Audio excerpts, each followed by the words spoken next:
2066 and Delta Farms Reclamation District 2026. And these transfers are for in-delta land fallowing on Bolden Island and Webb Tract and would transfer 11,603 acre-feet and 9,131 acre-feet, respectively, of water to the semi-tropic water storage district. These transfers are also in the noticing period with a comment deadline of April 2nd. The transfer water received by semi-tropic will be distributed to Alameda County Water District, the City of Tracy, Santa Clara Valley Water District, Alameda County Flood Control and Water Conservation District, and Zone 7 Water Agency to ensure they can satisfy minimal health and safety needs during the 2014 drought. So that's the update on those. I'll now turn the presentation over to Les Grober. Good morning. I'm going to give an update now on the other temporary urgency change petition order that deals with Delta water quality standards that we also discussed in our February workshop.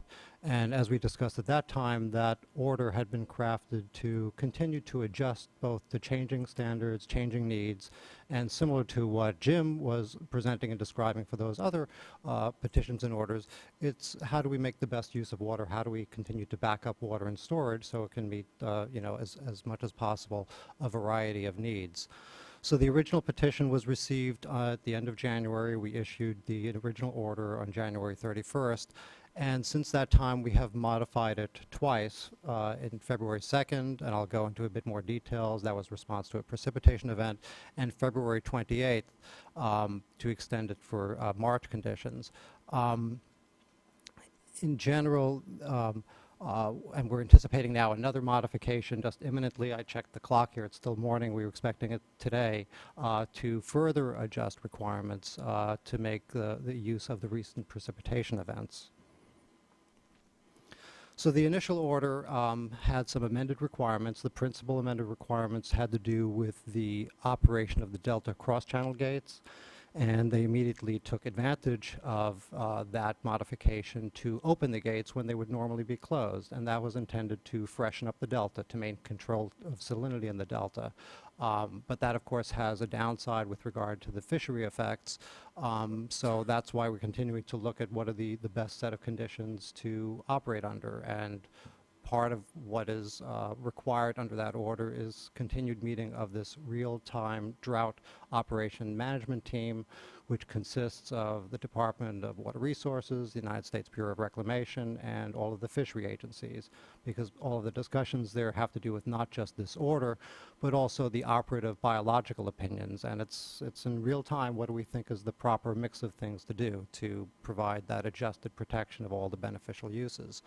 So the one thing was the Delta cross-channel gates, and the other was the modified Delta outflow of 3,000 CFS, which we haven't come close to dipping down to that amount, but it was anticipating that if we didn't have the storms that we had subsequent to that initial request and the initial order, that we needed to have the most operational flexibility as possible.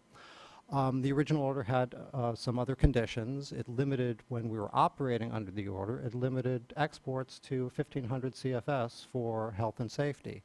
And it was intended, as I said earlier, to conserve as much water in upstream storage for multiple purposes.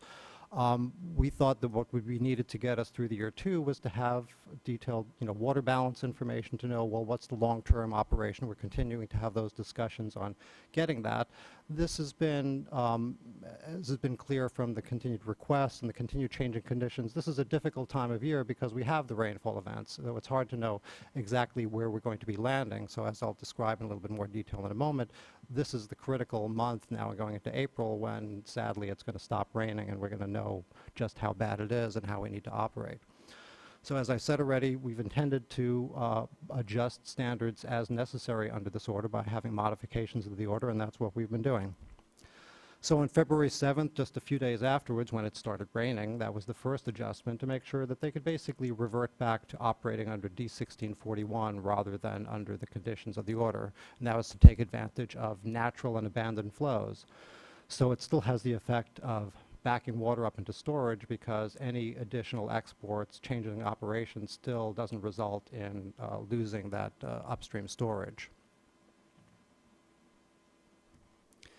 And then at the end of February, since the original order only covered the month of February, we just extended it to allow for the continued operation at the 3,000 CFS originally approved for January 31st through the month of March, and to continue to conserve stored water needed for fish resources, water supplies, and to improve water quality through the season. At that time, we had anticipated that we would issue another order soon, providing further clarifications, further constraints, allowances.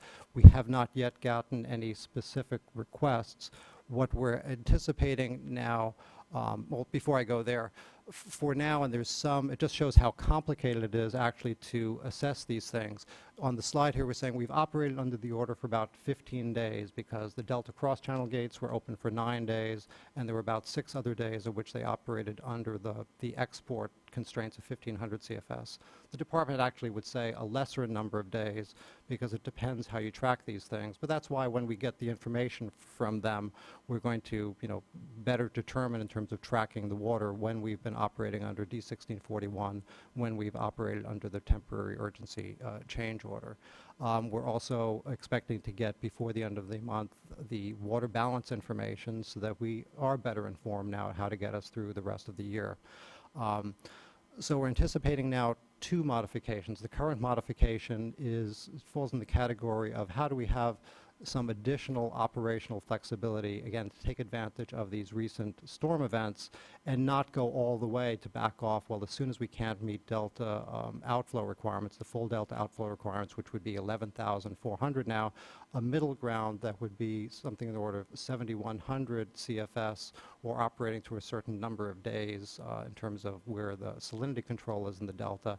And with that, they could still pump as long as they meet other requirements under D1641. So it's not an all or nothing back to the 1,500. It's trying to strike that balance between operations that conserve water and storage, take advantage of inflows as part of these storm events, but still export some additional water. And there's been discussion there as well. How can that water be used? So we're expecting to get that request. Originally, our order referred to health and safety. I anticipate now that we're going to have some further refinement there based on their request in terms of, once the principal human health and safety needs are met, sanitation, consumption, fire control, then it could be available for other, uses. So we're expecting that information request from them today.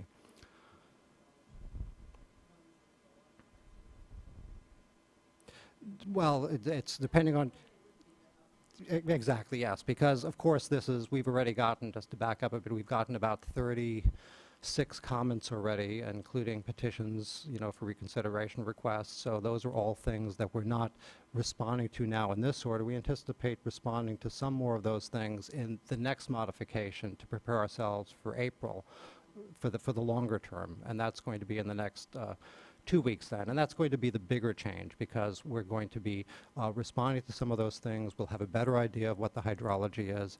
And also, we're going to know that we're going to have to be responding to more changes. It's not just going to be Delta outflow, Delta cross-channel gates, but we're looking at not meeting San Joaquin River flows and some salinity and other objectives. So it's going to be a busy 2 weeks.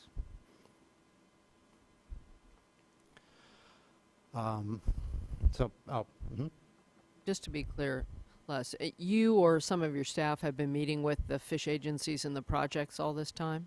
Yes, that's a good question. We've been having at least 2 meetings a week. That's with the department, the Bureau, and National Marine Fisheries Service, Fish and Wildlife Service, and California Department of Fish and Wildlife. Great. And have you been in any stakeholder meetings yet? I know they're meeting with contractors and environmental folks.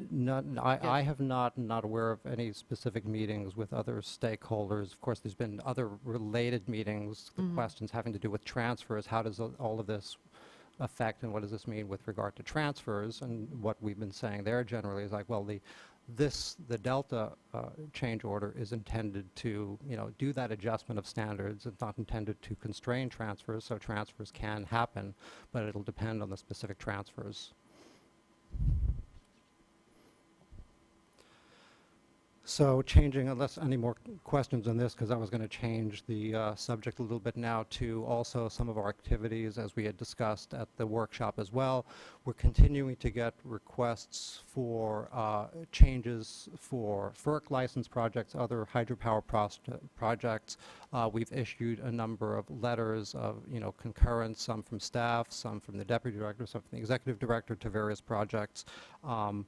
That includes for the Spring Gap Stanislaus project, the DeSablo Centerville hydroelectric project, the Phoenix project having to do with Lyons Reservoir. And these have a common theme in that, well, if we were to operate to the prescribed conditions, we would quickly run out of water and not be able to achieve all of the protections that we'd like to afford. So what's the right balance now in the face of this extreme hydrology to both back up water to storage and provide the critical flow where it's needed for in-stream flows, and we're continuing to do those things. At the same time, we've been coordinating with FERC. We sent a letter on March 11th to Federal Energy Regulatory Commission discussing our view in terms of, well, we think if we're going to be doing these offsets from FERC licenses, at least we want to be on the same page that it should be requiring mandatory conservation, do some quantification of the water that's saved, and monitoring to assure that, this isn't just a free pass to do anything. It's like, well, there's certain things you're going to have to show before you go ahead with these relaxations. We've also been involved with the governor's hydropower work group and some of the discussion there, and this kind of loops back to the health and safety issue, is what are those critical needs, because are there, beyond even just hydropower, which we concede, well, it's not a consumptive use, there might be some change in operation, but if there's other power generation that requires the use of water, how does that fit into? So we're continuing to have those discussions, and as I already suggested, we have a number of variance requests for which we've provided some concurrence. And then finally, this is, though it is separate, it's going to have a nexus with the temporary urgency change petition, because it's no secret that we have such limited supplies of water that we've already approved a reduction of delta outflows down to 3,000 CFS. I think even lower levels are being contemplated, perhaps. But even at 3,000 or at some level, you would start losing control of the delta. You would start losing control of salinity. So an important measure will be that the department is actively working on now is putting in barriers to basically, rather than rely upon only that hydraulic barrier that we typically use, to actually have rock barriers that achieve the same thing. And right now what are being contemplated are barriers along the Sacramento River, at Steamboat Slough, things like that, to keep the fresh water in the Sacramento River, and in conjunction with the Delta cross-channel gates being open to have other rock barriers. If some of you might be familiar with things like the two-gate project more in the central delta, which would keep the fresher water on one side available to central delta, also to the export facilities, and provide a barrier to the salt water outside. This is also going to be part of the discussion and a series of sub-discussions as part of this real-time drought operation management team, because this has, of course, a very large downside with regard to the fish effects, things like that. So it's going to be important to determine, when exactly those need to go in, and it has the trade-off of how much water will be required with and without, and when all of that happens. But those discussions are also happening, and we're going to have, of course, the permitting authority there over the water quality certification. So there's a lot going on. All right, so that's another thing where you need to be, or hopefully are involved in conversations in real time with the operations and the other regulatory agencies, and where there are going to need to be discussions with stakeholders. Yep. That y'all should be a part of too. I've had some assurance from the Bureau, and presumably DWR too, that our staff would be included in meetings with stakeholders on this stuff. So that's why I asked. And if you haven't gotten invitations to those yet, that gives me a follow-up. Yeah, and I will follow up in terms of our involvement. I know they're just starting to reach out now to those in the Delta in particular, because of course reaching out to the boating community and just locals in the Delta to know how these are going to affect them. So we'll check in with that, and so that we're involved as well. We're doing things in such real time. I don't want people baking something and then dumping it in your lap. I want you involved in, as they're developing it, to be able to highlight where there are issues to help them do a better job of what they're going to ask for. That we will attempt to do. So with that, we're really getting outside of my area of knowledge and expertise, so I'm going to hand it back to Tom. Well, these are some water quality projects that are related to the drought. I think the board members have heard before about the LA Water Board and the Montebello Forebay. That was a water recycling project for a seawater intrusion barrier, and they had a requirement in their permit that said that it couldn't have more than 35% recycled water, and I think they changed it to 40 or maybe 45, which saved 10,000 acre feet, as I understand it, and I think they're continuing discussions to increase it to even more. I see Fran has. Well, it will be brought, there are two projects. One is the seawater barrier, that's gone through, that's great. The other is the increase in percentage, and that comes before the board at the next board meeting, which is in a few weeks.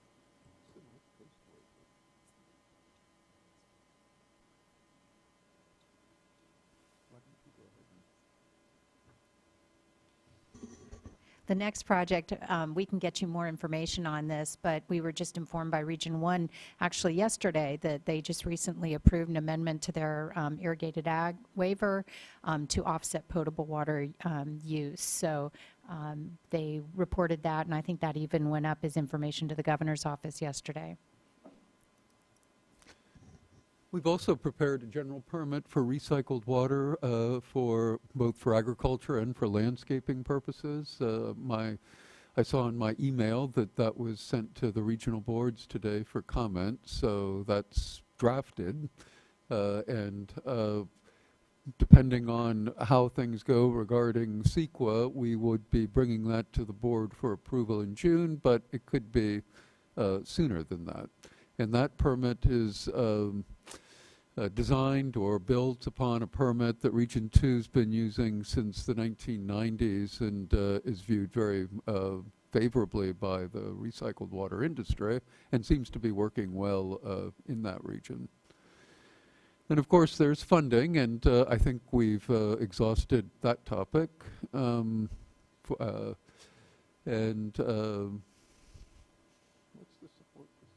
And then the last item up there is just the continued monetary support that we're providing to CDPH as they move through to complete their emergency regulations for indirect potable reuse, and also to establish the advisory committee on direct potable.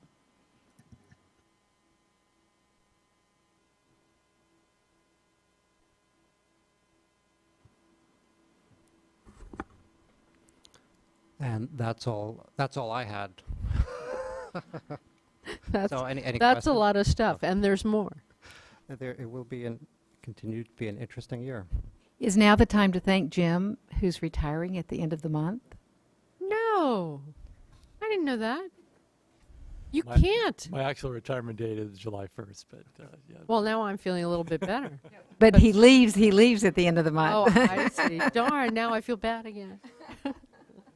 Wow. Thank you. Thank you. Congratulations. Well, I there'll be have- more on that subject. Yeah. I have some questions. Yes, please. Consolidated place of use. Yeah, good question. So consolidated place of use is still in noticing, and I can look at the date it closes.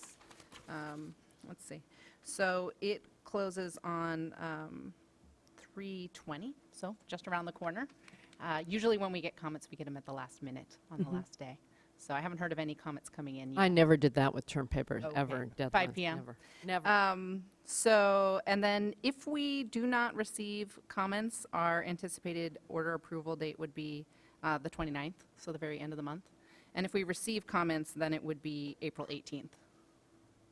So it's on track. Okay, and then the order for today, you expect that it'll be out sometime We expect early afternoon, and then it'll be posted immediately? our turnaround times are contracting. We expect, we hope to get it before 4 o'clock so we could still issue it before 5. But we know already, because of the request that went into the fishery agencies, we know much of what they're asking for. So our intent is to issue today. I And- hope they issue it before 2 o'clock when I have a press conference I'm supposed to. Oh, yeah, okay, good. All right. I hope I issue it before 2 o'clock. So, and this might be, maybe we need to talk later about this, but the amount of water that some would characterize has been lost as a result of us not acting sooner. How many days has the higher amount been in effect of 11,000 plus? I haven't heard that there's an instance where we haven't acted in time for any request that we've received. So even now, there's nothing that has been asked for or anticipated to be asked for that has resulted in any water loss. So if you're referring The to in flows terms of haven't our dropped yet, but they may in the next yeah, day flows, or two. we're just in the Flows are still above it. this is an interesting time when flows are just dropping and you know what's the latest thing that's going to be taking control.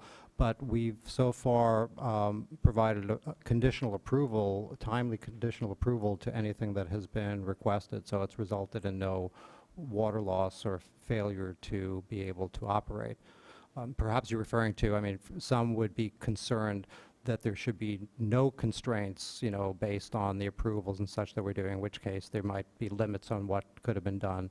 But that's part of our original findings in terms of if we're backing Right. off of the fish and wildlife protection, we've required that there's some amount of water put back into storage so it's available later in the season to provide protection for a number of things. Some would argue, I think I've already argued, that there should not be such constraints on exports. Okay. Let's see, there was another question, I'm not. Okay, maybe it'll come to me. I had another one, but I'll get back. Good, thank you. I know people are working around the clock and on really short deadlines, and I just want to thank all of you, team over here, and countless others in the division who've just been working their butts off. So it's requiring everyone's endurance as well as creativity and intellect. So thank you for everything you've done, and please convey that to everyone. I Thank you. remembered. I remembered now. Okay. Are you going to be posting the PowerPoint on the drought Yes, webpage? yes.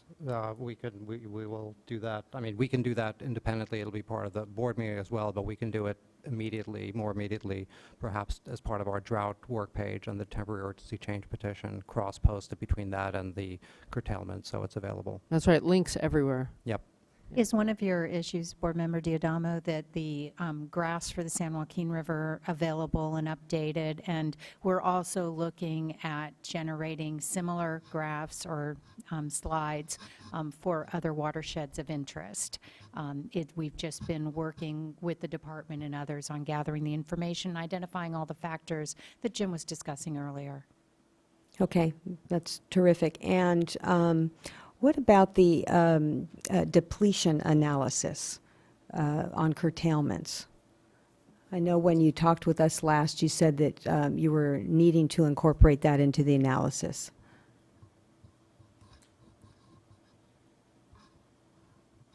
The depletion analysis, I believe you're referring to as the water moves down the system.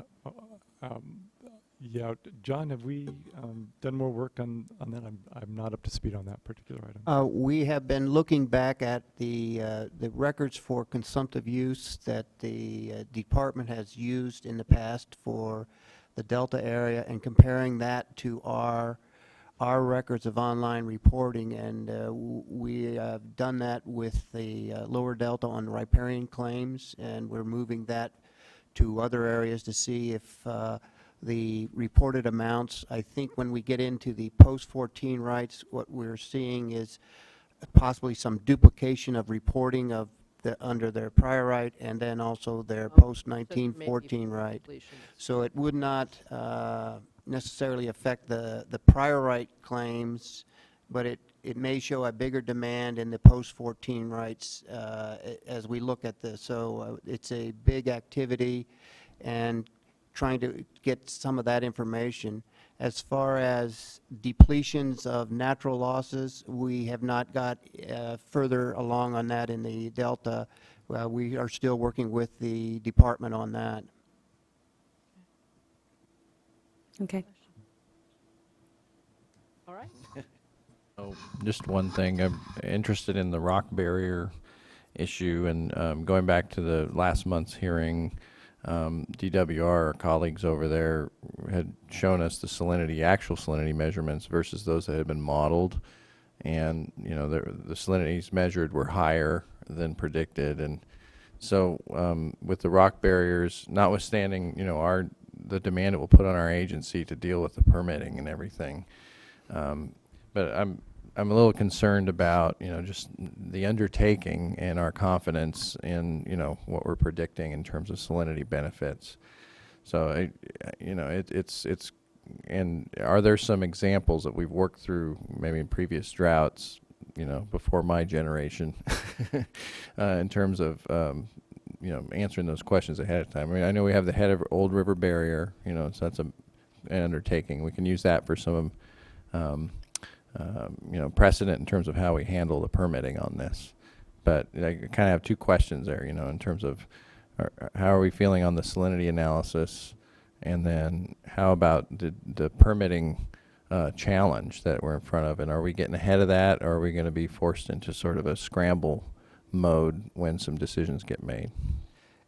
I understand the question. It's a good question. It's somewhere in between, because the models are such that it's a very difficult thing to model correctly, which is why what they're still using and will be relying upon to some extent are just triggers. When they start seeing that salinity rise at different points, that would be an indication that they have to change operations somehow.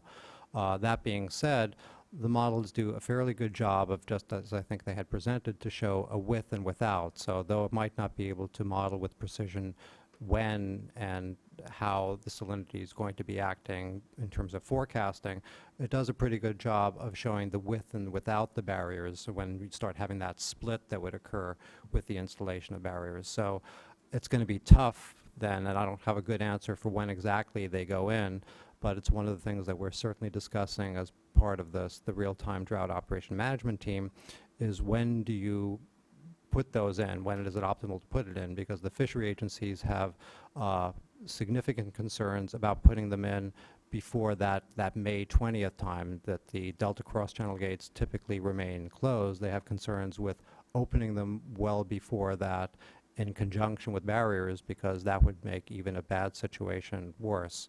So the question that we're asking, and we'll be looking at, well, how much water does it cost to delay the implementation of the barriers and the opening of the Delta cross-channel gates? But I don't have an answer. That's a hard question to come up with, and there's going to be some heated discussion, I imagine, in terms of when that would best occur. Yeah, that's again is why I think it's so important to have repeated conversations with the operations and all the different regulatory agencies and stakeholders sooner rather than later, so that you're able to use everybody's creativity and flag every concern, and then as a group figure out where the sweet spot is.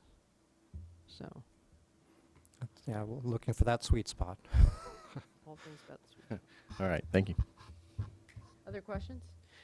Thank you. I want to ask my fellow board members, we are slated to have a discussion of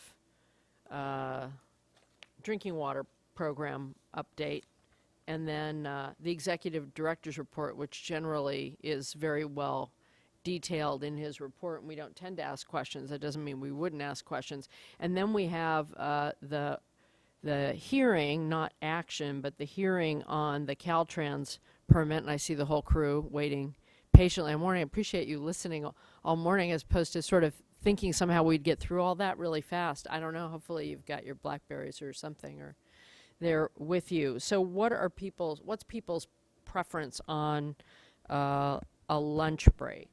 Let's go straight to the Caltrans.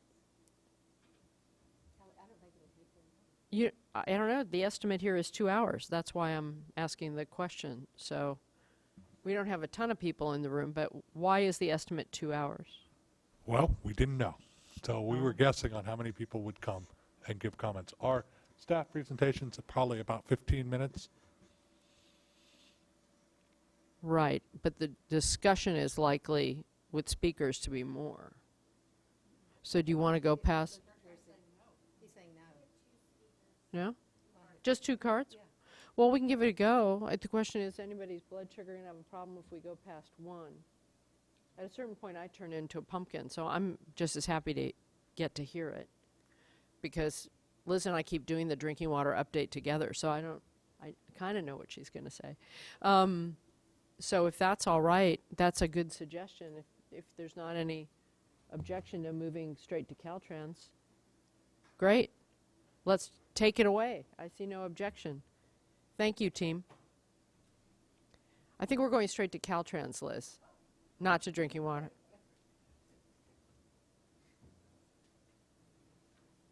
And then in fair disclosure, I won't be back after the lunch break because I have to testify over in the legislature on groundwater.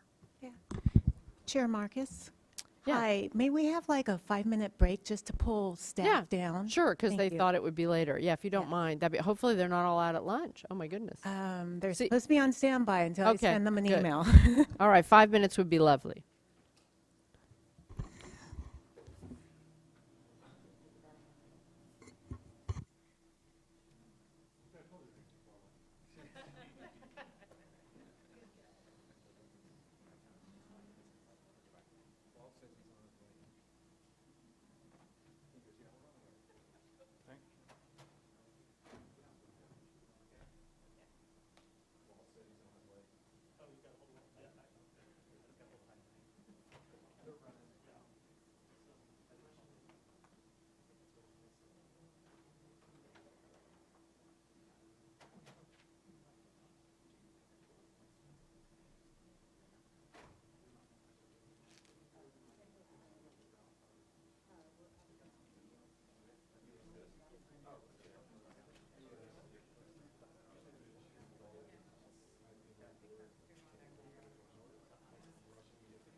We're ready whenever they are.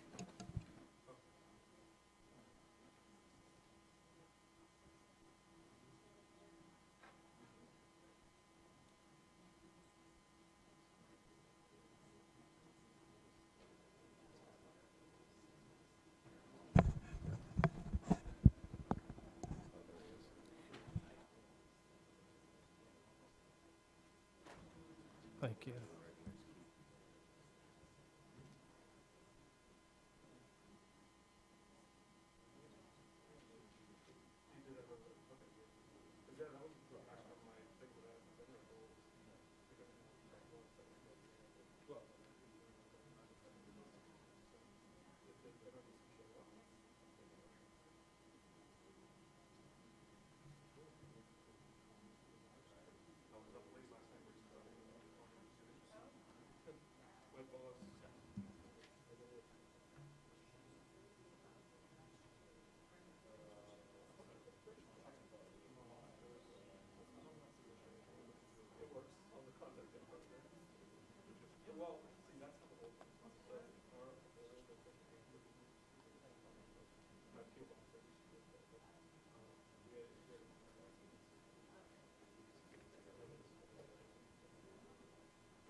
Um,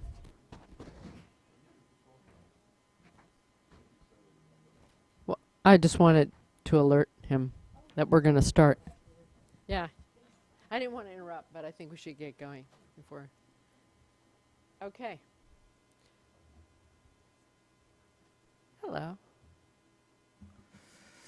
Good afternoon, Madam Chair, board members. My name is Jaime Favila. I'm with the Municipal Stormwater Unit, and I will be giving the presentation this afternoon for the Caltrans permit amendment. Today's hearing is only for oral comments with no action taken today. The public comment period closes on March 28th, and the board is currently scheduled to consider the adoption of the amendment on May 20th. Before I begin, I know we forgot our nameplates, so I'm going to introduce everybody up here. To my left is Bill Harrith. He's a co-worker in the permit writing section for the Municipal Stormwater Unit. The supervisor for the surface, water, and permitting section, Diana Messina. And to my right is my boss, chief of the Municipal Stormwater Unit, Walt Shannon, and our counsel, Phil Wiles. The Caltrans permit amendment is a focus permit reopener, and it only deals with TMDL-related activities. This permit amendment has been a collaborative effort, and the implementation requirements were developed in consultation with staff from the regional water boards, Caltrans headquarters, and district offices, and state water board. And so I'd like to take a moment at this time to thank everyone that was part of the collaborative effort. There was a significant coordination to ensure that the amendment contained feasible implementation requirements for the 12 Caltrans district offices that are under the jurisdiction of 9 regional boards. DOTs, or Department of Transportations, are a unique MS4, and we acknowledge that we've had to think outside the box to develop compliance approach that would be workable for TMDLs. The amendment warranted a different TMDL approach because of the high variance in the level of specificity and level of detail in the adopted regional board TMDLs as well as the EPA established TMDLs. A more streamlined and statewide consistent approach with specific TMDL requirements and required actions have been developed. Today I will discuss the considerations for the TMDL compliance approach, TMDL pollutant categories, annual compliance units, Attachment 4 that contains all the TMDL implementation requirements, Attachment 5, which are region-specific requirements that are only related to TMDL activities. So what you have on the slide now is, I know you can't read this, but this just points to the fact that it's a substantial document. And we have the cover page, we have the statement of findings, the fact sheet, the provisions, and the attachments 4 and 5. And then we have on the last page sections, or attachment 8 and 9, which are the glossary, and some minor edits that were made to the requirements that are listed in attachment 9. So it's about 185 pages. It's quite substantial. So, and the track changes are in blue underline for additions, red strikeout for deletions. The fact sheet, as I mentioned, is quite substantial. It encompasses the majority of the pages and contains new material with summaries of the relevant TMDL basin plan language in a consistent format with supporting analyses. It's the justification